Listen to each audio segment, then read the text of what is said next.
They say that behind every grand estate in old Europe lies a story so vicious, so drenched in whispered cruelty, that even the walls seem afraid to repeat it. But none are as disturbing or as persistently retold as the tale of Baron Albrecht Grünwald, a man consumed by obsession, lineage and the fear of dying without an heir. His wife, Lady Amelia, lived under the crushing weight of his expectations, humiliated by the one thing she could not control, her inability to conceive.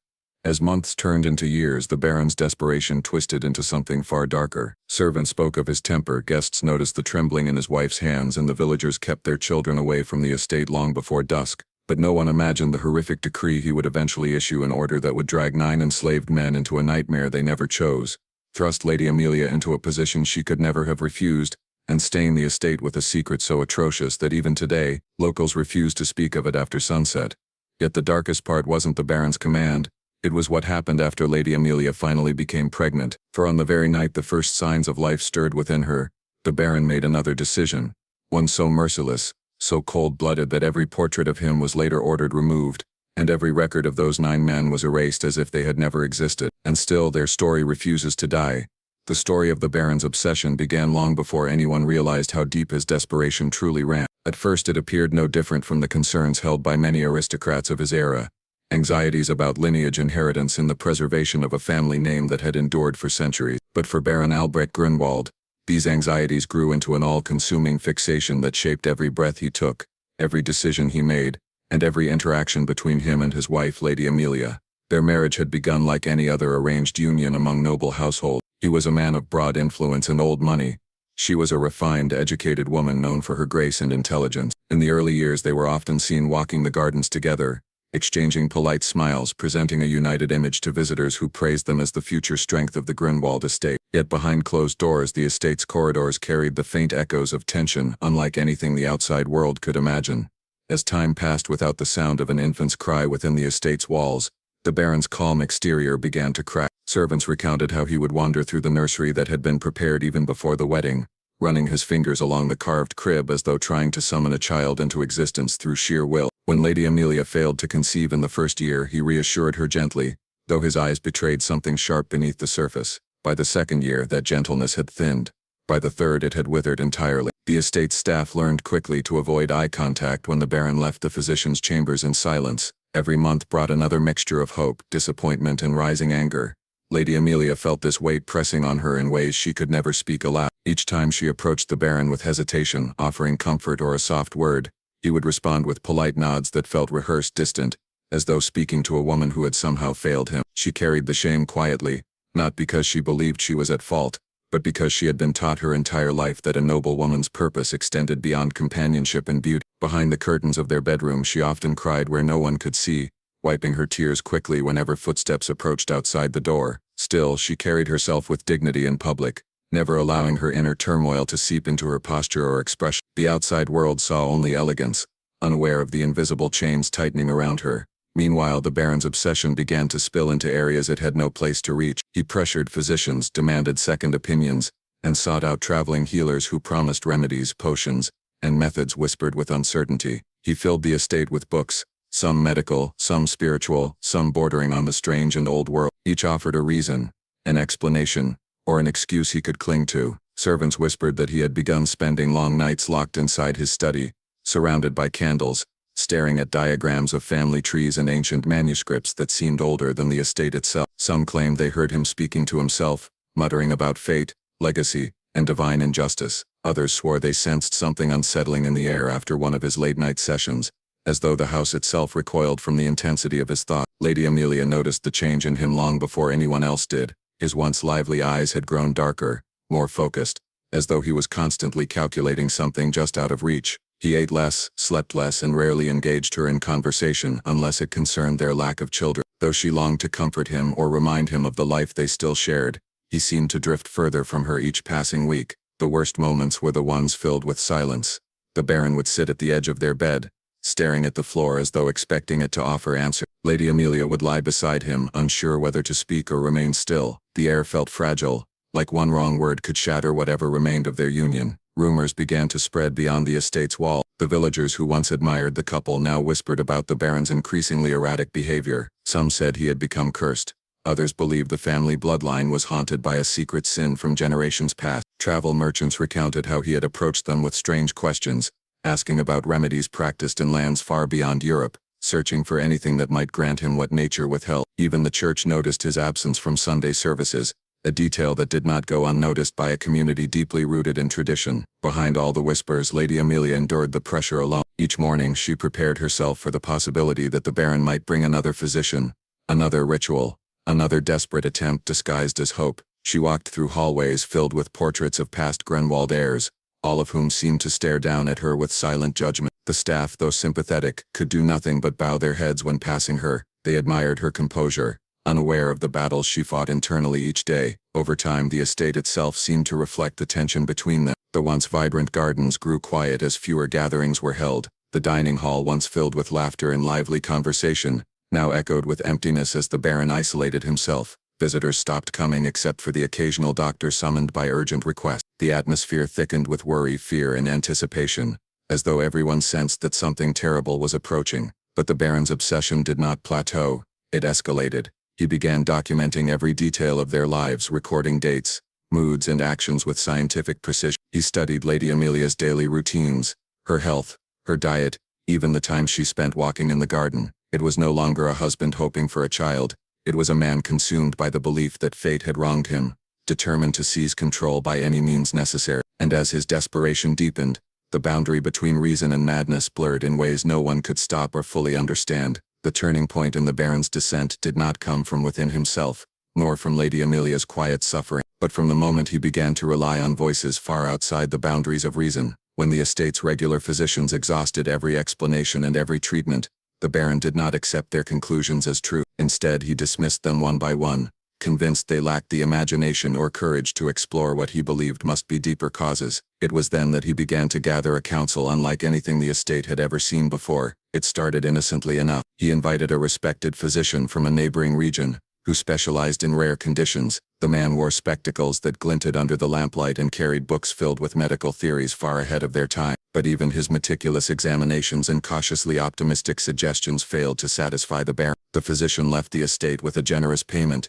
yet with an expression of confusion etched across his face, as though he sensed that his scientific approach had only fueled the Baron's hunger for something beyond science. After that came a second advisor, this one recommended by a distant cousin known for dabbling in spiritual healing. She arrived clothed in long fabrics that swayed like shadows, her eyes sharp and unblinked. She spoke in riddles, referencing energy, fate, and ancient balances that must be restored. The Baron, who once scoffed at anything remotely mystical, listened to her with surprising eagerness, absorbing every word she offered. She performed quiet rituals in the estate's corners, burning herbs that filled the halls with a scent the servants whispered about for weeks. Lady Amelia avoided her gaze, unsettled by the woman's quiet intensity and the strange symbols she drew in the air during their consultation. Still, the Baron was not satisfied. He brought in a third figure, an aging scholar with a stooped back and a voice that trembled not from fear but from knowledge heavy with decades of secrecy. This man carried scrolls instead of books, parchments with faded ink depicting family trees, old bloodlines and connections between generations long buried by time. He spoke of curses that traveled through ancestry, of obligations unmet, and of traditions forgotten by modern families who dared call themselves noble. The Baron's eyes widened at the mention of ancient obligation. He pressed the scholar for more details, questioning whether the Grunwald family might have offended a spiritual lineage, or disrupted a pattern that demanded restitution. The scholar's answers were vague, but they were enough, more than enough. It was as though the Baron had been waiting for someone to tell him that the problem was not medical or natural but something deeper, something that could be corrected if he only found the right path. With each new advisor, the atmosphere in the estate changed further. Servants tiptoed through the halls, avoiding the rooms where meetings took place. Lamps flickered at odd hours. Doors were opened and closed by strangers who came and went without explanation. Lady Amelia often woke in the night to hear voices murmuring downstairs, their tones shifting between urgent whispers and deliberate pauses. She would hold her breath, listening as though deciphering their words might reveal what her husband had not yet told her. Instead, it only left her more uneasy, sensing that decisions were being made in places where she was never invited. What unsettled her most was how quickly the Baron began to elevate these strange advisors above everyone else, including her. He sought them out for matters that had nothing to do with her health, asking them about dreams, omens, the alignment of stars and symbols carved into forgotten manuscript. He seemed intoxicated by the idea that answers lay not in the observable world, but in hidden truths that ordinary minds could not comprehend. The council grew stranger with time. A fourth member arrived, an itinerant midwife known not for her medical expertise but for her reputation among remote villages. People claimed she had delivered children under circumstances that defied belief, stories that blended miracle and superstition without distinction. She studied Lady Amelia with a gaze that lingered too long, as though assessing not the woman herself, but something invisible around her. She spoke softly, yet her presence seemed to dominate every space she entered. Then came a man who claimed to have traveled across continents learning forbidden remedies. He carried bottles filled with dark liquids, powders that shimmered oddly in the light, and tools whose purpose no one could guess. He insisted that conception was not merely a biological process, but one influenced by spiritual channels that must be unblocked. Though his methods appeared bizarre, the Baron clung to his words eagerly. He ordered the servants to prepare rooms for experiments, mixing, boiling, testing substances that left stains on the stone that the staff struggled to scrub away. Lady Amelia, who once gently offered her opinions, found that the Baron no longer wanted her voice involved. He insisted these advisors understood the truth, a truth he felt she would not grasp. Each time she attempted to question the legitimacy of these unusual practices, he looked at her with a mixture of irritation and impatience, as though she were the obstacle standing between him and an heir. The council began conducting meetings deep into the night, poring over charts and diagrams,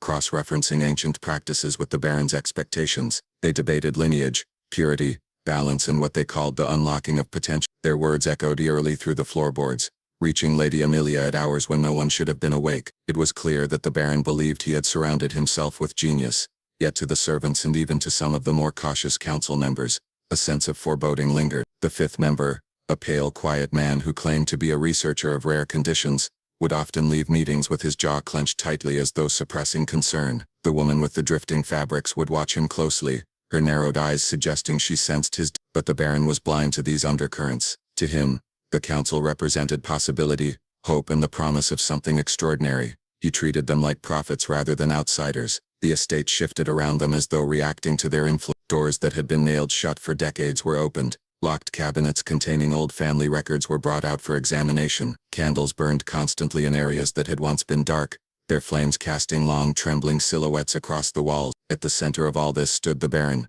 absorbing every suggestion these advisors offered, no matter how unusual. And as their influence grew, his desperation hardened into determination, pushing him ever closer to a decision that would change the fate of 9 men, his wife, and the very foundations of the Grunwald estate.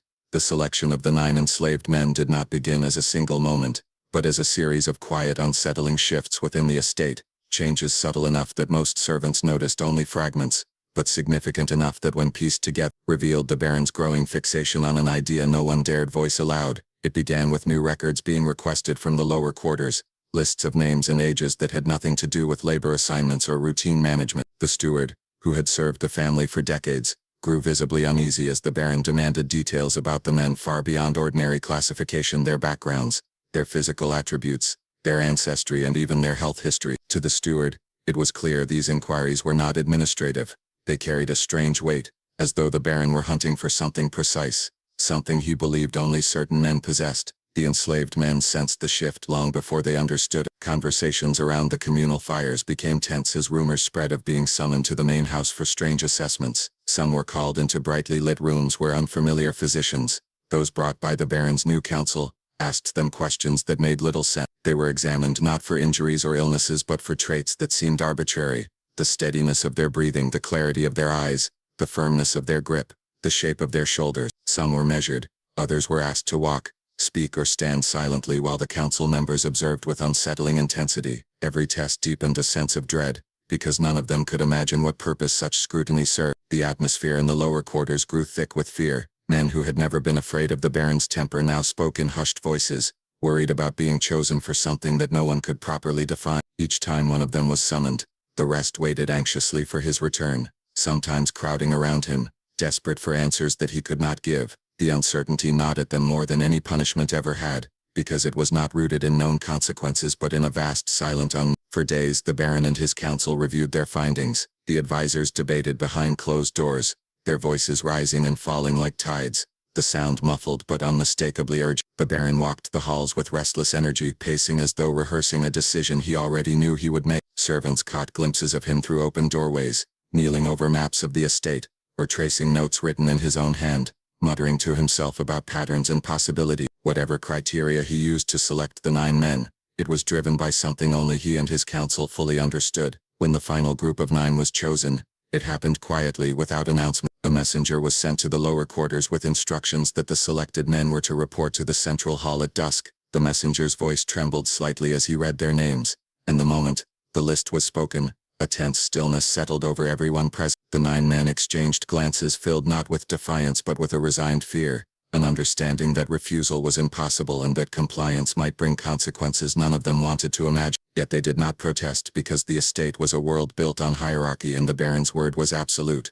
As the sun began to sink, casting a muted glow across the stone pathways, the 9 men walked toward the main house in heavy silence. Each footstep felt like an echo of the uncertainty weighing on their shoulders. Some looked back over their shoulders to the quarters where their families or friends watched with helpless eyes, unable to offer comfort or assurance. The air itself felt colder, as though the estate was holding its breath. When they reached the hall, they found the Baron seated at the far end, flanked by the members of his peculiar council. The room was dim, illuminated only by tall candles whose flickering flames sent shadows dancing across the walls. The men stood in a line, aware that they were being scrutinized again, this time with an intensity that made their skin prickle. The Baron did not speak immediately. Instead, he walked slowly along the line, observing each man with a gaze that seemed almost calculating. He nodded occasionally, not in approval but in recognition, as though confirming a decision long made in his mind. The council murmured among themselves as he inspected the men. The scholar whispered about ancestral traits. The midwife mentioned vitality. The traveler with the strange remedies spoke softly about balance and energy. To the 9 men their words were meaningless, but the tone carried an unmistakable finality. The ritualistic nature of the moment was palpable. Although none of them understood what ritual they were being drawn into, the Baron eventually dismissed them with a simple command. They were to be kept separate from the rest of the workforce, and housed in an unused wing of the estate, where they would receive special meals and be monitored closely. This instruction deepened the confusion among the staff assigned to manage them. The steward questioned the Baron privately afterward, but the Baron merely stated that this was part of a necessary process orchestrated by the council. His voice was calm, firm, and unyielding, making it clear that no further questions would be tolerated. In the days that followed, the 9 men lived in a strange limbo. They were not permitted to return to their usual labor, nor were they told what awaited. The rooms assigned to them had been cleaned hurriedly, the dust still lingering in corners, the furniture unused for years. They were fed well, far better than before, and their health was watched with unnerving attentiveness. The council members visited frequently, taking notes, examining their physical condition, and sometimes simply observing them in silence. The men felt like specimens under inspection rather than human beings, their lives suspended in a space where logic and purpose no longer had meaning. Meanwhile, the estate's servants grew increasingly alarmed.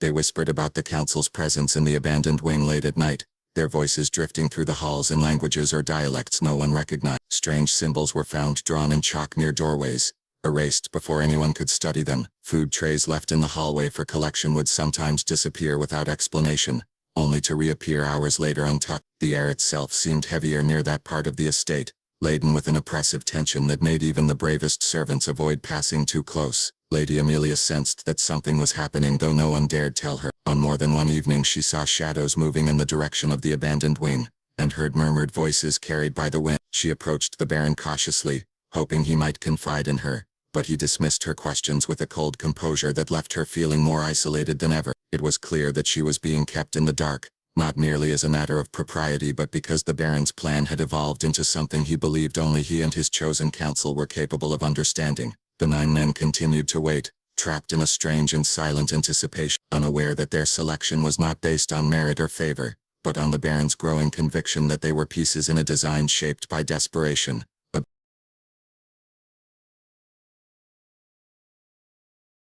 Lady Amelia had lived through many forms of humiliation in her marriage, but nothing prepared her for the moment she realized that the Baron's plan, shaped by the council of strange advisors, now centered entirely on her. For months she had sensed him slipping away, consumed by ideas that made no sense to anyone outside his private circle.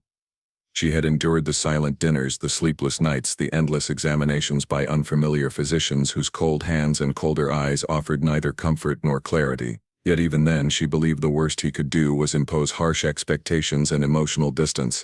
She never imagined he would cross into territory that stripped her not only of dignity but of agency, thrusting her into a role she could neither refuse nor comprehend. The shift began with subtle changes in the way the Baron addressed her. He no longer spoke to her as a partner or even as a frustrated husband, but as a component of a grand design he believed himself destined to fulfill. When he requested her presence in his study one quiet evening, she sensed a severity in his voice that made her chest tighten. The room was dim, lit by only a few candles, their light dancing across stacks of books and scrolls the council had left behind. She noticed papers covered in markings she could not decipher, diagrams that made her uneasy, and lists of names she recognized only because they belonged to the 9 men who had been separated from the rest of the estate. She asked cautiously what all this meant, but he did not answer her directly. Instead he spoke of destiny, lineage and what he called the necessity of extraordinary measures. The council members stood behind him like silent sentinels, their expressions unreadable. Lady Amelia searched their faces for mercy or even a hint of doubt, but found none. She felt the air grow colder as the Baron explained that the path to securing an heir required cooperation from forces beyond the ordinary, forces that demanded a sacrifice of pride and tradition. His words twisted through the room like smoke, intangible yet suffocating. Only when he uttered the instruction involving the 9 men did she fully grasp what he intended. Her breath caught, though she did not cry out. She had learned long ago that expressing too much emotion only hardened the Baron's resolve. She stood frozen, unable to reconcile the man she once accompanied through blooming gardens with the figure now delivering a decree so monstrous it defied belief. The council members watched her closely, as though observing how a fragile object might crack under sudden pressure. No one attempted to comfort her, not even with a quiet word. The silence after the Baron's statement felt like a cavern opening beneath her feet. In the days that followed, Lady Amelia moved through the estate as though trapped in a dream she could not wake from. The corridors she once walked freely now felt unfamiliar, every shadow tinged with dread. She avoided mirrors, unable to face the woman looking back, someone stripped of choice, forced into compliance not through violence but through the crushing weight of expectation and despair. Servants sensed something was wrong, though none dared approach her directly. Their averted gazes and hurried footsteps made her feel even more isolated, as though the entire house had been instructed not to acknowledge her struggle. The rooms where the council conducted their discussions became off-limits, guarded by thick doors and strange symbols occasionally glimpsed before being wiped away. Lady Amelia often heard muffled conversations coming from within those rooms, phrases incomplete but unsettling, referencing balance, fertility and ancient structures of power. She pressed her ear to the door once, hoping desperately for a clue that might help her understand why she had been chosen for something so degrading, but the words tangled together into an indistinguishable murmur that only deepened her confusion. Still she clung to the hope that the Baron might reconsider. She approached him one morning, finding him seated at his desk surrounded by papers he studied with feverish concentration. She spoke softly, reminding him of the promises they had once made, the years they had shared, and the possibility that they could still find another solution. He listened without interrupting, his expression unmoving, the skin around his eyes stretched tight from sleeplessness. When she finished, he sighed, but not out of sympathy. Instead, it was an exasperated sound, as though speaking to someone incapable of seeing reason. He told her that what he had decided was not a choice but a necessity. His voice carried an eerie calmness, the calmness of a man who believed himself enlightened by truths others were too simple-minded to grasp. After that conversation, Lady Amelia realized that pleading was pointless. The Baron's heart had been overtaken by obsession, his mind shaped by the whispered assurances of his peculiar counsel. She felt herself shrinking each day, her world closing around her like a tightening fist. Even meals became unbearable. She found herself unable to eat more than a few bites before pushing her plate away, her stomach twisting in knots. Sleep evaded her as well. Each night she lay awake staring at the canopy above her bed, wondering how a life of comfort and privilege had twisted into a nightmare so grotesque. The 9 men, unaware of the role they were being forced into, spent their days locked in the abandoned wing of the estate. Lady Amelia never saw their faces during this period, yet she often sensed their presence just beyond the edges of her awareness. She imagined their fear, their confusion, the sense of impending doom hovering over them like a storm that refused to break. She wondered if they blamed her, though she knew she bore no responsibility for the Baron's actions. Still, the guilt gnawed at her relentlessly. She felt complicit simply by existing within the confines of the estate where such horrors were planned. At night she sometimes heard the sound of footsteps echoing through the hallways near the abandoned wing, heavy uncertain footsteps followed by whispering voices and the soft click of doors opening and closing. Once she thought she heard someone utter her name, spoken not with malice but with dread, as though invoking her fate in a ritual neither side wished to participate in. She curled beneath her blankets, trembling as the noises carried on until dawn. The council intensified their preparations, moving through the estate with eerie confidence. The midwife, whose presence alone made Lady Amelia's skin prickle, visited her frequently under the guise of examining her health. She asked questions that felt invasive, questions framed politely but loaded with implications. Lady Amelia tried desperately not to unravel. The midwife's hands were cool and precise, her movements slow, deliberate and clinical. Every examination left Lady Amelia feeling less human, more object, her body reduced to a vessel in the council's calculations. The Baron grew increasingly distant from his wife, yet paradoxically more attentive in ways that felt unnatural. He observed her eating habits, asked whether she felt fatigue, and paced outside her chamber at odd hours, as though assessing her readiness for a fate she could not escape. She sensed that he believed he was acting in her best interest, twisted though that belief was, driven by the conviction that their legacy depended on what he planned to force upon her. Lady Amelia found solace only in small moments.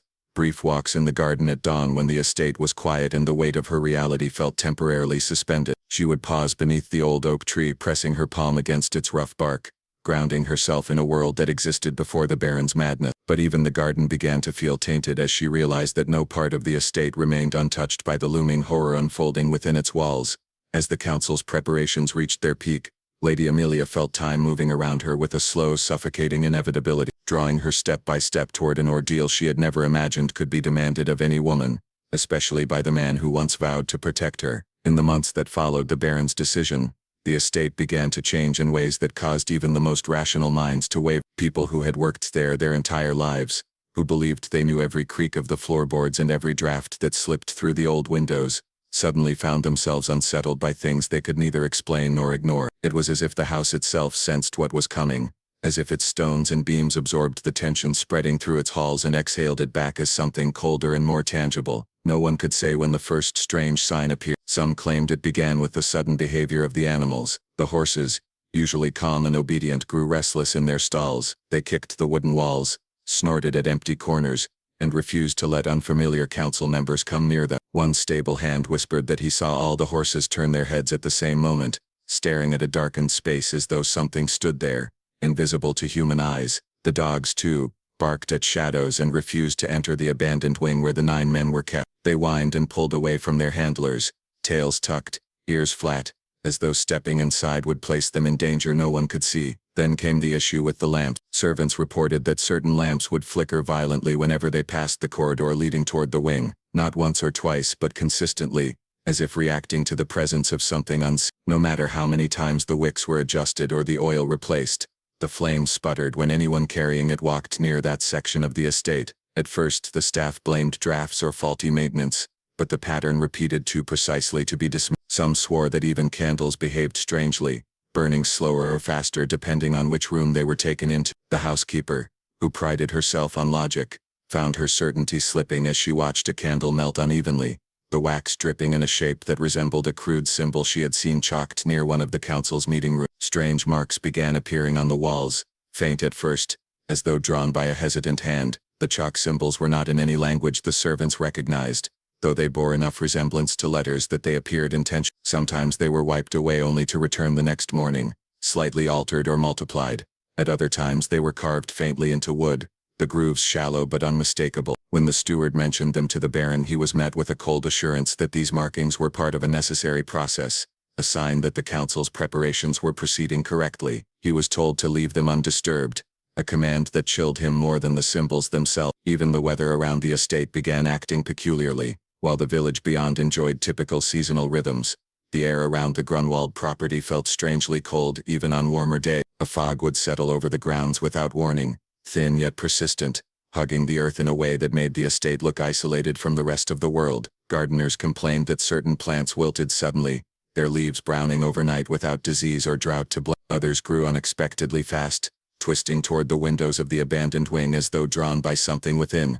Inside the house the sounds grew worse. At night, footsteps echoed in hallways that should have been empty. Not hurried steps but slow, deliberate ones, as though someone were pacing with intent. Doors opened slightly on their own, stopped by nothing visible. More than once, a servant discovered a door that had been locked the previous night standing ajar at dawn. The steward tried installing new locks, but even those seemed unreliable, clicking open at odd hours without being touched. The maids began refusing to work alone past sunset, claiming that whispers drifted down the corridors, faint but distinct, like someone speaking in a hidden room. Lady Amelia felt these changes most intensely. Her chamber, once a place of quiet refuge, now seemed to press inward with every passing night. She often woke with the strange sensation that someone had been standing at the foot of her. She would sit up, breath trembling, but find nothing there. Sometimes she felt a sudden chill sweep across her skin even though the fire still burned in the hearth. Other times she sensed movement behind her, a slight shifting of air, as though someone had walked past before she turned. She never spoke of these experiences to the Baron,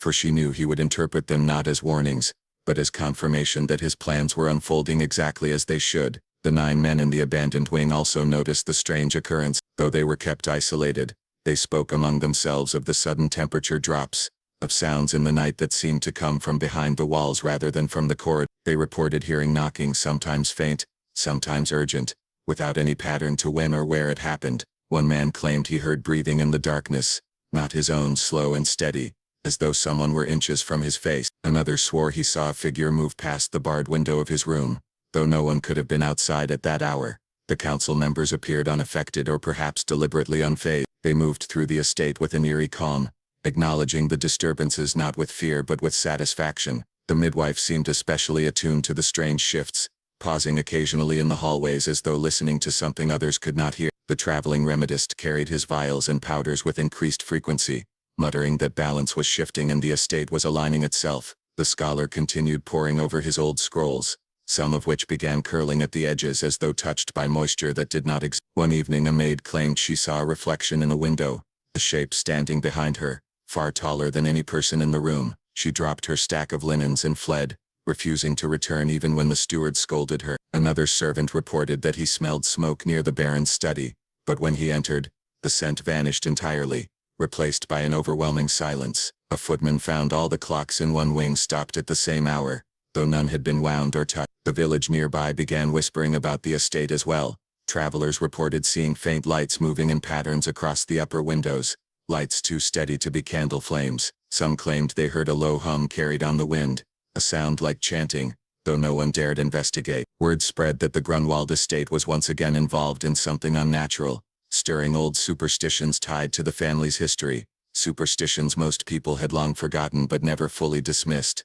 Lady Amelia, more sensitive than she had ever been, felt the estate watching her. Sometimes when she stood alone in a hallway she sensed eyes on her, not of people but of the house itself. The walls felt alive, pulsing with tension, absorbing her fear and reflecting it back. The shadows seemed longer than they should be, stretching across the floor in shapes that made her heart race. She began avoiding certain passages entirely, choosing longer routes just to avoid the corners where the air felt heaviest. Despite all this, the Baron and his council pressed forward. Every strange occurrence, every whisper, every flicker of light was seen not as a warning but as evidence that their plan was nearing fulfillment, leaving the rest of the estate trapped between fear and anticipation, unsure whether the signs were omens of success or harbingers of something far darker to come. The morning after Lady Amelia's condition was confirmed, the estate felt as though it had slipped into a strange suspended stillness. Servants moved quietly, whispering whenever they crossed paths, careful not to let their voices travel beyond the corners where they gathered.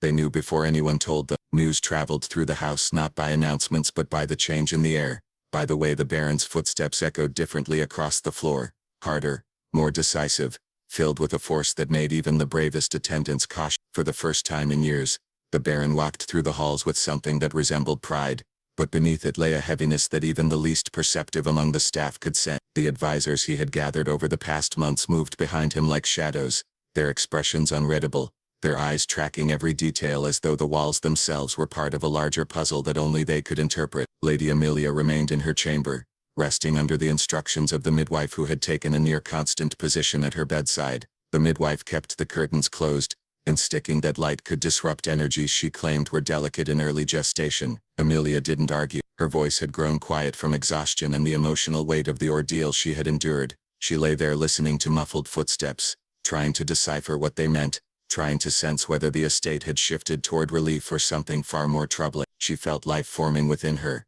fragile and still new, yet accompanied by a fear she could not name. Down the hall the Baron convened his council in his private chamber. The door closed behind them with a soft thud that resonated with finality. Inside, the advisors formed a loose circle around a large table, each carrying their own books, scrolls or instruments. Some stood, others leaned forward, their fingers brushing across diagrams they had drawn during previous nights. The Baron did not speak. He paced with the restless energy of someone who had waited too long for something he thought might never arrive. He paused only to glance at the closed windows, as if trying to determine how far the news might have already spread. He did not want villagers speculating. He did not want rumors traveling faster than instructions. He wanted complete control over the narrative of what was happening within his walls. The scholar with the parchment scrolls was the first to break the silence, recounting the lineage-related theories he had shared earlier in the year. According to the patterns he insisted were woven through generations, the conception itself was a sign of restored balance. But balance had a cost, he said quietly,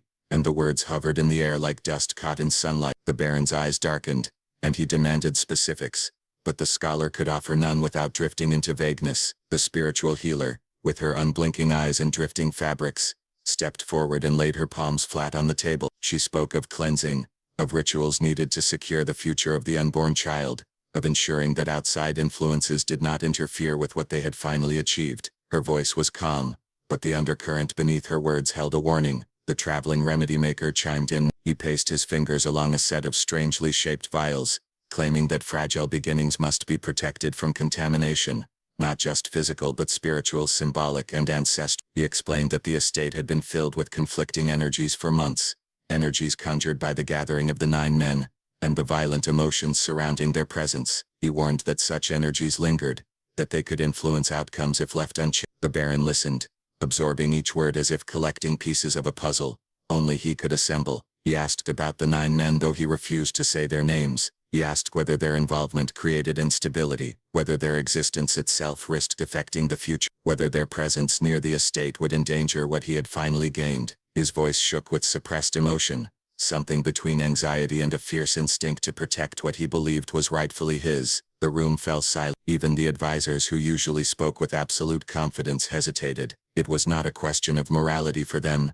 It was a question of interpretation, of influence, of risk. The midwife, who had rarely spoken outside Amelia's chamber, was invited to join the council for the first. She entered quietly, wiping her hands on her apron before folding them neatly in front of her. When the Baron asked for her opinion, she paused, choosing her words with care. She said that pregnancy required stability, calm, and a secure environment. She said that anything that caused distress or imbalance, whether emotional, symbolic, or spiritual, could pose a threat. She did not mention the 9 men directly, but the room understood what she meant. The spiritual healer returned to the table, tracing slow circles with her fingertips as she spoke of purity, of securing the estate so that the unborn child would not inherit conflicting influences. She murmured that certain cycles must be closed, certain bonds severed, certain energies returned to the earth so that new life could flourish without interference. Her words were carefully chosen, but the implication was unmistakable. The Baron felt it like a spark igniting within him. He remembered the glances the 9 men exchanged when they were brought from their quarters. He remembered the quiet tension between them, the defiance in some of their eyes, the fear in others. He remembered how they had stood apart from everyone else, branded by the role they had been forced into but still possessing an identity he could not fully control. He told the council that he had seen something unsettling during their time in the estate, something that he believed should not remain. He spoke of voices, of attitudes, of the way their presence had fractured the carefully maintained order of his home. The advisors listened. None contradicted him. Some nodded subtly. Others remained still. The room seemed to shrink as the weight of the moment settled over them. Decisions made inside those walls would shape the fate of everyone involved. Outside the chamber, the corridors remained quiet, but the servants had already begun to sense that something was shifting again. They felt it in their bones, in the way drafts traveled through the rooms, in the way the Baron's voice rose and fell behind closed. Some whispered prayers beneath their breath. Others pretended not to worry, though their hands shook as they polished silver or folded linens. Lady Amelia, resting in her chamber, felt it too. She did not know what was being discussed, but she felt the heaviness settling across the estate, a heaviness that pressed against her chest and made her clutch her blankets a little tighter. She did not yet know that the council was quietly steering the Baron toward a path that would mark the darkest turn in the story of the 9 men, a path he believed would protect the child growing.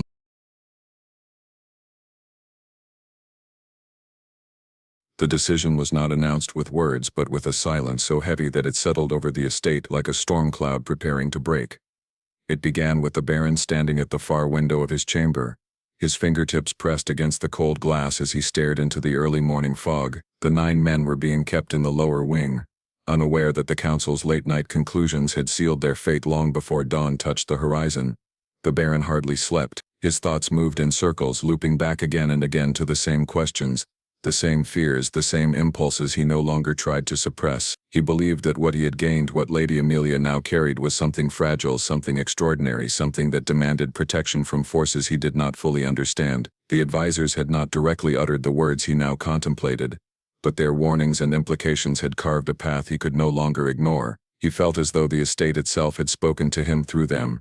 Through murmurs in old corridors and shadows lingering in the corners, he convinced himself that he was acting not out of cruelty but out of necessity, that he was preserving the purity of a future that had taken years of torment, rituals and humiliation to secure. As the sun rose behind the gray veil of clouds, the Baron called upon his head steward, a man whose loyalty was absolute but whose unease had grown with each passing week. The steward entered hesitantly, his eyes flicking toward the advisors who stood silently behind the Baron. He sensed that whatever the Baron was about to order would change everything, yet he did not have the courage to question him. The Baron spoke in a low voice, his commands clipped and cold, as though detachment might soften the weight of what he was demanding. He ordered that the 9 men be removed from the lower wing, that they be taken out of the estate grounds, and that the matter be handled quietly, without witnesses, without hesitation. The steward's face paled, but he nodded and left the chamber with rigid obedience, knowing he had no power to refuse. The servants scattered through the halls like startled birds as word spread, not through speech but through the way they saw the steward move. He walked with the mechanical steps of someone following an order he wished he had never heard. The guards he summoned exchanged worried looks, understanding the implications of being told to gather the 9 men at us an hour. None dared ask why. In the lower wing, the 9 men sensed the shift before they heard footsteps approaching. They had lived through weeks of uncertainty, humiliation and fear. Now their instincts screamed that something irreversible was coming. Some of them had grown quiet in the days since Lady Amelia's collapse, and the strange isolation that followed. Others had become restless, pacing their confined space like animals sensing a predator. When the guards appeared at the door, their expressions guarded and grim. The men exchanged glances that spoke more than words. They were ordered to stand, to follow, to remain silent.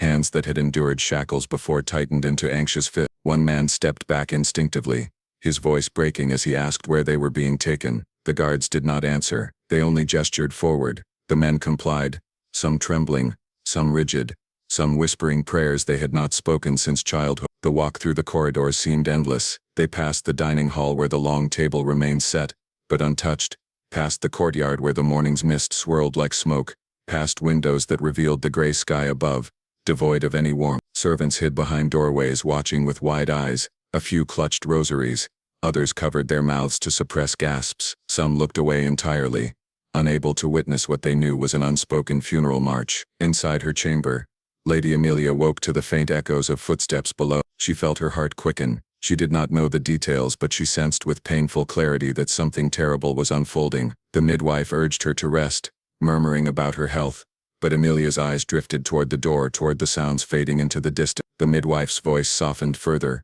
almost pleading, as though she herself feared what was happening beyond the walls. Outside, the 9 men were led toward the far edge of the estate's land, where the forest line began and where old stone markers stood half sunken into the earth. It was a place rarely visited, a place where the earth was uneven, and the trees grew too dense for sunlight to penetrate fully. The Baron arrived shortly afterward on horseback, his advisors trailing behind him like specters. Their presence made the scene feel ceremonial, not spontaneous, as though they were enacting a conclusion written long before any of the men arrived at the estate. The Baron dismounted with slow, deliberate movements. His boots crushed dew-soaked grass as he approached. The 9 men stood in a line, guarded on both sides, their faces pale with terror, confusion and disbelief. Some searched the Baron's face for mercy, some begged softly, some simply stared ahead, resigned to a fate they had sensed long before this moment. The Baron said nothing at first. He walked down the line as though assessing them, as though searching for some sign, some justification, some reason to reconsider. But every step seemed to harden him further. In his mind he saw not 9 men,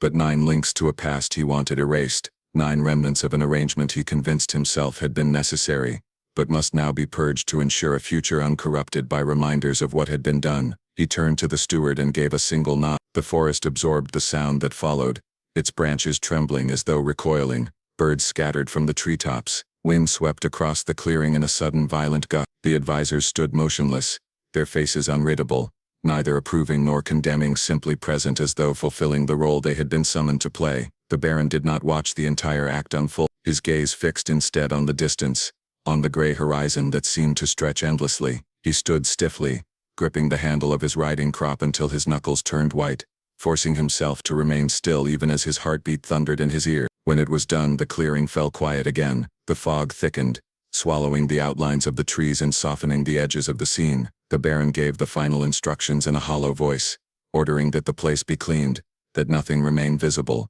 that the estate return to silence. He mounted his horse and rode back toward the mansion without looking behind him, convinced that what he had done was an act of protection, an act of preservation, an act required by forces he believed he no longer had the ability to resist. Back inside the estate, Lady Amelia felt a sudden heaviness settle inside her chest, a weight that made her shiver despite the warmth of the blankets. She placed a hand over her abdomen, sensing both life and dread intertwined within her, unaware of the full truth, but deeply aware that something had been severed in the world beyond her room, something that would shape everything that happened next. The aftermath of what had been carried out on the far edge of the estate unfolded slowly, almost imperceptibly, as if the world itself was unsure how to respond to the weight of the Baron's actions. Inside the mansion, the atmosphere grew heavy and suffocating. Servants moved with lowered heads, their hands trembling as they completed tasks they had once performed with ease. Every corridor seemed longer than it had been the day before. Every shadow appeared darker, stretching along the walls with a strange, almost accusatory precision. The air smelled faintly of smoke and damp earth,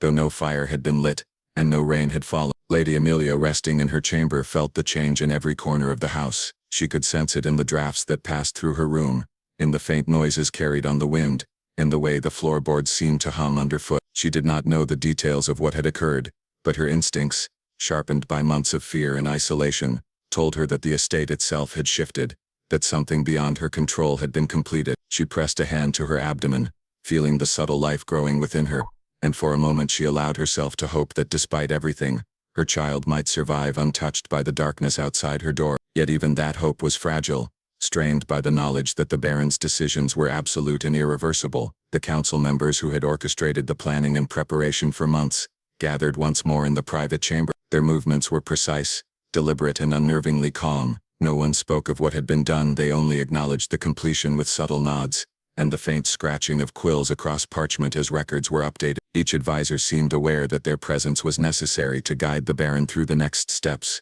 though none dared voice their apprehension aloud. The Baron himself appeared detached, his eyes distant as he reviewed the estate from the main hall window. He had assumed that by removing the 9 men and ensuring their absence, he had cleared the path for a future uninterrupted by the consequences of their existence. He did not consider the psychological or emotional effect on Lady Amelia, nor the quiet despair that had settled among the servants. To him the act was a necessity, a calculated measure to protect lineage, to fulfill what he believed to be his duty. Outside the chambers the estate seemed to respond in subtle, disturbing ways. Candles flickered without wind, doors that had long been fixed remained stubbornly ajar. Footsteps echoed along empty hallways, faint and irregular, as if the walls themselves remembered the events that had transpired. Servants whispered among themselves in hushed tones, their eyes darting to corners where shadows lingered unnaturally. Some spoke of the estate being haunted, while others quietly prayed, hoping to ward off any lingering presence of the 9 men whose absence still felt heavy in the air. Lady Amelia tried to move through her day with quiet composure, though every step felt burdened by the weight of unknown knowledge. She avoided the main hall, avoided the rooms where the council had gathered, avoided even looking at the Baron directly. She sensed that he had changed, that a part of him had hardened in ways she could not reconcile with the man she had once known. His eyes, once filled with expectation or irritation, now carried a new intensity, one she could not read but one that made her stomach tight. She felt fear not for herself, but for the fragile life growing within her. The midwife remained a constant presence, administering her care with precise, and sometimes intrusive measures. She monitored Amelia's diet, her rest, her exposure to light, and even the tone of her voice. The midwife spoke little of what had occurred, offering only practical advice while casting occasional glances toward the Baron's study, where the council continued their silent work. It was clear that the child had become the focus of obsession, not merely the product of conception, but the symbol of an estate's legacy and the fulfillment of the Baron's twisted vision. In the halls where the 9 men had been confined, silence lingered like objects left behind. Small personal items, tools, scraps of cloth, remained untouched, reminders of lives abruptly ended. Servants who had glimpsed their rooms now spoke in whispers, recounting the stillness of their surroundings, the faint scent that seemed to linger, The sense that something had departed yet left a residue of tension behind. Even the animals seemed affected. Horses, once restless at the arrival of outsiders, now moved cautiously, their ears twitching at sounds only they could detect. Dogs refused to enter areas where the men had been, circling the perimeter nervously, growling at shadows that did not belong. The estate's boundaries themselves seemed to have changed. The forest edge appeared denser, the paths less defined, as if the land itself had absorbed the memory of the act and reshaped in response. The Baron, isolated in his sense of purpose, convened the council once more. They reviewed charts, books, and the strange markings that had accumulated over the previous months. Their discussions were quiet but intense, touching on rituals to secure the child's future, measures to maintain control over the estate, and symbolic acts to erase lingering disturbances. They debated the influence of absent individuals, weighing their absence against the perceived risk they once posed. Decisions were made not out of morality, but out of the belief that the estate itself demanded obedience to an invisible order. Lady Amelia often overheard fragments of these discussions, catching the occasional mention of purity, balance, or protection of lineage. Each word sent chills down her spine. She tried to understand their significance, to anticipate the consequences, but the language was coded, layered in ambiguity that left her grasping at shadow. Her life, once filled with routines of luxury and expectation,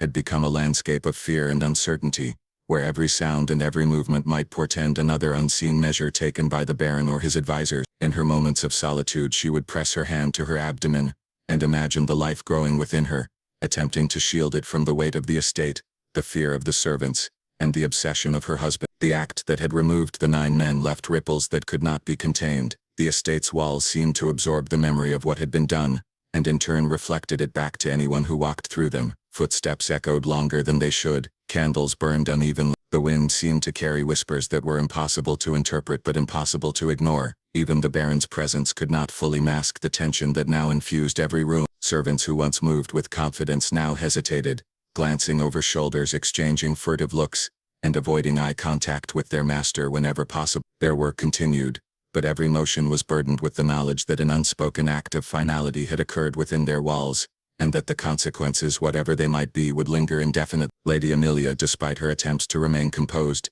felt the weight of isolation pressing down upon her. The estate, once familiar and welcoming, now seemed alien. Every hallway carried memories she could not place. Every room held echoes of whispers she could not understand. Every shadow appeared alive. The child she carried became her singular focus, her only point of connection to a world she could still influence, however slightly, as the estate itself seemed to sway in the aftermath of what the Baron had enforced. As the days passed following the removal of the 9 men, the estate seemed to breathe a quiet that was neither comforting nor natural. The staff moved cautiously through the halls, acutely aware that something irreversible had occurred but unable to discuss. Even the most seasoned servants, who had endured decades of the Baron's mercurial whims, found themselves hesitating before performing simple tasks. The weight of unspoken horror had settled like dust over every surface, and every corner seemed to carry its own story of fear. Lady Amelia spent hours in her chamber, alternating between attempts at rest and long periods of quiet observation. She could feel the life growing within her, but it was accompanied by an oppressive anxiety she could not dispel. Each sound, the creak of floorboards, the distant flap of a curtain, the whisper of the wind outside, felt magnified, as if the house itself were conscious of the past and holding its judgment. Her gaze often drifted toward the door, listening for movement beyond, yet knowing that what she feared most had already occurred. The Baron meanwhile immersed himself in his new sense of purpose. His obsession with the child he believed essential to the continuation of the family's lineage grew daily, and with it came a strange intensity in his interactions with everyone around him. He no longer spoke with warmth or gentleness, but with a precision that communicated both authority and a relentless conviction. When he moved through the hallways, his presence commanded attention, and even those who had long served him without question felt a new tension, a recognition that the events at the edge of the estate had irrevocably changed their reality. The council remained at his side, their silent guidance shaping his decisions, reinforcing his belief that the measures they had orchestrated were necessary, just, and unavoidable. They debated strategies for securing the estate's energy, discussing rituals and precautions that would ensure no remnants of disruption could influence the unborn child. Their discussions were conducted in hushed tones, yet their influence was palpable throughout the house, affecting servants and Lady Amelia alike. The midwife, a constant presence, continued her meticulous care of Lady Amelia. Her examinations were precise, her observations meticulous, and her instructions unwavering.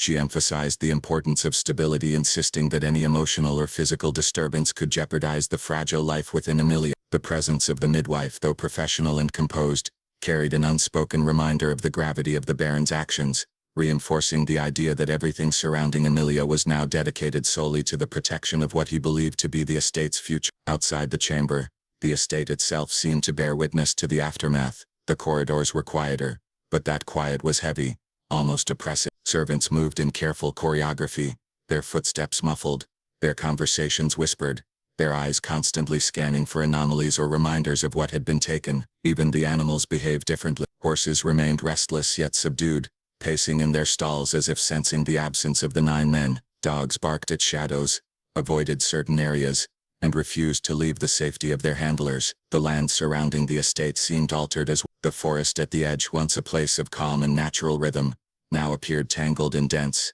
a visual representation of the estate's tension. Paths were less defined, and even the wind seemed to carry a weight, stirring leaves and branches with a sound that echoed unnaturally across the grounds. Lady Amelia, aware of these subtle shifts, tried to ground herself in the normalcy of her routines, yet even the most mundane tasks felt fraught with significance. When she walked through her chamber, she could not escape the sensation that the walls themselves carried memories, that shadows moved with intent, and that the air was heavy with the silent judgment of what had occurred. The Baron's interactions with her became increasingly focused on the child, the projected future and the perceived threats to both. He spoke rarely of the 9 men, but his eyes, his tone, and the careful precision of his instructions communicated a permanent awareness of their absence. He demanded that the estate be maintained in a state of controlled order, that disruptions be minimized, and that every action, no matter how small, be measured against the need to protect what was growing within Amelia. The council's presence amplified this atmosphere. They advised on rituals, schedules, and precautions, ensuring that nothing within the house or surrounding lands could undermine the Baron's objective. Their influence was subtle yet pervasive. The staff and servants understood their instructions without questioning them, following routines shaped not only by practicality but by an unspoken acknowledgement that deviation could provoke consequences as severe as those that had already transgressed. Lady Amelia's isolation deep. She could not confide in the servants, could not question the Baron, and could not escape the omnipresent gaze of the council. Her body had become the focus of obsession, her womb a vessel for the estate's projected future, and herself a silent participant in the fulfillment of plans that she had never agreed to. She experienced moments of fleeting resistance, fleeting flashes of anger or sorrow, but they were quickly smothered by the oppressive environment and the knowledge that any outward expression might destabilize the fragile balance being so meticulously maintained. Meanwhile, the physical space where the 9 men had been held remained untouched, a frozen reminder of the extreme measures taken. Their personal belongings, their rooms, and the very air of the abandoned wing carried a residual presence, subtle yet undeniable, that even the Baron could not entirely erase. Servants avoided that wing entirely, their whispered fear and superstition turning it into a forbidden zone within the estate, a place that reminded all who served there of the finality of the Baron's decisions and the lengths to which he would go to secure what he believed was his destiny. The landscape outside mirrored the tension within. Trees cast shadows that moved with unnatural precision in the morning light. Mist lingered longer than it should, curling around the stone walls of the estate, and creeping along the pathways where the 9 men had been taken. The wind carried distant sounds that could not be identified, small movements that suggested the presence of something unseen but present, a constant reminder that the past had left a mark, and that the estate itself remembered. Lady Amelia, acutely aware of her surroundings, began to notice the smallest details with heightened sensitivity: the way the air shifted in her chamber, the sound of her own heartbeat echoing in the halls, the subtle vibrations in the floorboards that seemed to carry messages she could not interpret. She clutched her abdomen more often, both in an effort to protect the life within her and to anchor herself against the disorienting sense of unreality that permeated every corner of the estate. Even the Baron, despite his outward confidence, could not fully mask the tension that had settled over his domain. He moved with the precision of someone who believed himself justified, yet even he could feel the residual effects of what had transpired. At times he would pause, staring at the abandoned wing or the far edges of the estate, and wonder if the echoes of his decisions would ever truly fade.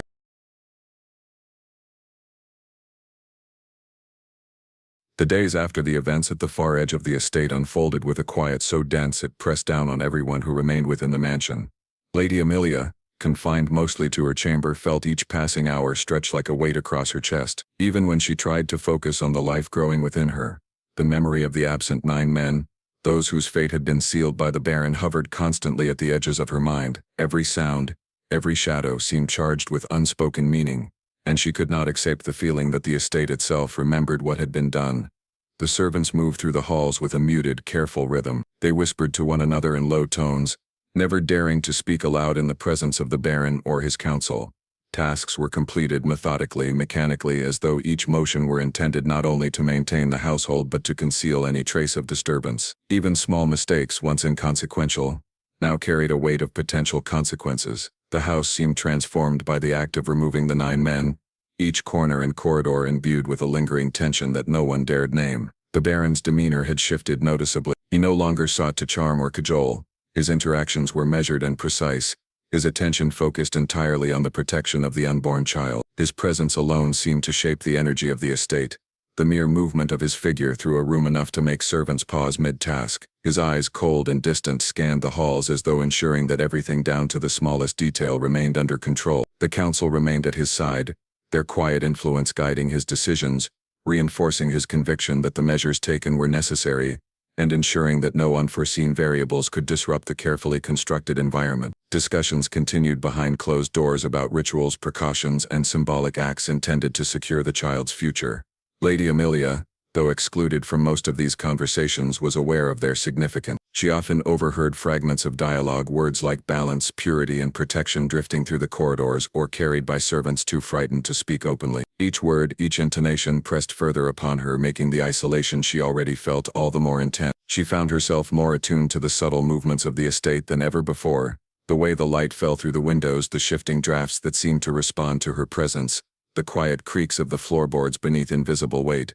Even the animals behaved differently. Horses, once indifferent to the presence of outsiders, became restless, snorting and pacing in their stalls. Dogs refused to enter certain areas, circling nervously and emitting low growls at empty corners. Birds and other wildlife on the estate behaved unpredictably, some avoiding spaces where they had previously found comfort, others acting in ways that seemed almost deliberate, as if aware of a disturbance too subtle for human perception. Lady Amelia began to notice these patterns with increasing frequency, each one reinforcing the sense that the estate itself had been altered by what had occurred, and that the effects were spreading outward from the place where the 9 men had been removed. The rooms they had occupied remained untouched, preserved almost ritualistically, as though their presence had left an imprint that could not be erased. Objects they had used, clothing, utensils, small personal items, lay undisturbed, and even the air in the abandoned wing carried a faint chill, a subtle reminder of the lives that had been taken. The Baron, focused entirely on the child, rarely addressed the servants or Lady Amelia beyond the necessities of maintaining order. His silence was deliberate, a means of controlling the flow of energy within the estate, ensuring that no unexpected emotion or reaction could disrupt the fragile equilibrium he sought to maintain. He spent hours in the study or pacing the hallways, his thoughts apparently consumed with the next steps, the next measures to protect what he considered the estate's most important legacy. The council, moving with quiet efficiency, advised him on matters of symbolism, superstition, and precaution. They orchestrated schedules, dictated the arrangement of rooms, and monitored even minor details that could influence the balance of the house. Their guidance, though indirect in its application, was absolute in effect, shaping the environment around Lady Amelia and the remaining staff in ways that were almost imperceptible but deeply influential. Lady Amelia struggled to maintain her sense of self amid this environment. Her body was treated as both sacred and fragile, a vessel for the life within, yet simultaneously a stage for the Baron's obsessive control. She felt both protected and imprisoned, cared for and observed, and the contradiction eroded her sense of autonomy. Even the most private moments were influenced by the presence of the midwife, the subtle watchfulness of the council, and the unspoken demands of the Baron. The weight of responsibility for the child, coupled with the constant tension of the estate, made her acutely aware of every sound, every movement, every flicker of light. Nights were the hardest. The house seemed to breathe in the dark, creaking and groaning as though recalling events from which it could not recover. Footsteps echoed along empty hallways, shadows stretched unnaturally across walls, and the faintest sounds carried further than they should. Lady Amelia often lay awake, listening to the estate's murmurs, trying to interpret them, fearing that any misstep on her part could have consequences she could neither predict nor control. She tried to focus on the child, imagining the life growing within her as a shield against despair. Yet even that became intertwined with fear. The memory of the 9 men and the act that had removed them haunted her silently, an unspoken specter hovering over the estate and shaping everything. Outside the main house, The estate itself reflected the lingering tension. The forest edge, once a place of calm, appeared twisted and dense. Mist lingered unnaturally, curling along the stone walls and through the pathways where the men had last been seen. The wind carried sounds that were indistinct yet unnerving, small movements among the trees and brush that suggested presence where no one remained. Even the landscape seemed to bear the imprint of what had been done, an invisible mark that extended beyond the physical boundaries of the mansion. Lady Amelia became increasingly aware that her world had narrowed to the space of the estate, the presence of the Baron, and the life she carried. She could not confide in anyone, not the servants, not the council, not even herself, without the constant intrusion of fear pressing against her mind. Every moment, every breath, was weighed against the invisible pressures of an estate forever changed, a Baron obsessed with lineage, and the memory of the 9 men who had once existed within these walls and now lingered only in absence, in silence, and in the echo of their fate. And so the estate settled into a silence that was never truly silent. The walls held the memory of every cruel decision, every whispered command, and every life extinguished in obedience to the Baron's obsession. Lady Amelia carried within her a fragile spark of life, but even that spark existed in the shadow of the darkness that had claimed the 9 men. The servants moved as if haunted, their every glance and gesture marked by the invisible weight of what had occurred. Outside, the land itself seemed altered, the forest edge twisting unnaturally, the wind carrying whispers that no one dared follow. The Baron walked through his halls with a victory that was hollow, a triumph overshadowed by the presence of absence and the weight of what had been sacrificed. Time passed, but the estate never forgot.